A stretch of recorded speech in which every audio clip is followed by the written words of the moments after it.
Hello my dear friend, इस video में हम बात करने जा रहे हैं जियो फाइनेंशियल स्टॉक के बारे में। यहाँ पर आप देखोगे तो कोई भी स्टॉक है, चाहे फिर वो जियो फाइनेंशियल है, चाहे फिर वो दूसरा स्टॉक है, जब तक वो एक ट्रेंड में है, चाहे फिर वो अप ट्रेंड है या फिर डाउन ट्रेंड है, उसके बाद एक कंसोलिडेशन फेज होना बहुत ज़रूरी है।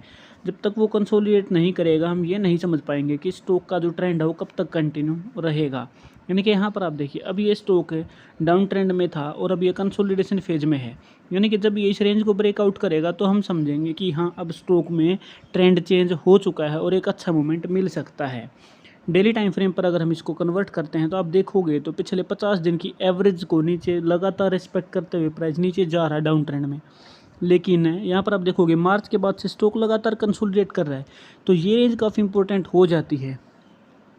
ठीक है, तो अब थोड़ा सा ये सोचा जा सकता है कि हाँ, यहाँ पर स्टॉक का बॉटम हमें मिल सकता है और अगर ये प्राइस 235 से ऊपर क्लोजिंग देता है तो टारगेट 280 तक के जाने की संभावना स्टॉक में हमें दिख रही है। इससे पहले भी अगर आप गिरावट देखोगे तो अगर इसके हाई की ज़्यादा बड़ा टाइम हुआ नहीं है इसको लिस्ट हुए, तो ये गिरावट 25% है।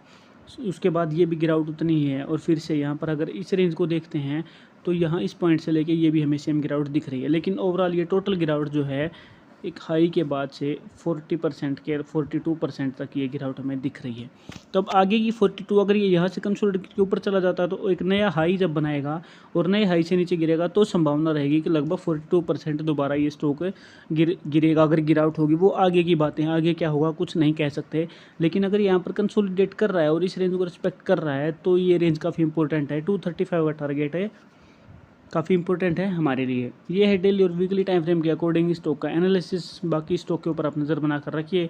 कंसोलिडेट कर रहा है, जैसे कि यहाँ पे कंसोलिडेट किया था, इसके बाद इसका ट्रेंड चेंज हुआ, अब ये स्टॉक यहाँ पर कंसोलिडेट कर रहा है, यहाँ पर कंसोलिडेट करके ट्रेंड चेंज किया। तो कंसोलिडेशन काफ़ी ज़रूरी है। जब तक स्टॉक एक टाइम स्पेंड नहीं करेगा एक रेंज में, तब तक बायर और सेलर के डिसीजन कॉमन रहेंगे और वो स्टॉक इसी तरीके से रहेगा, ताकि ये समय मिल रहा है यहाँ पर टाइम डिसीजन लेने का इन्वेस्टर्स को।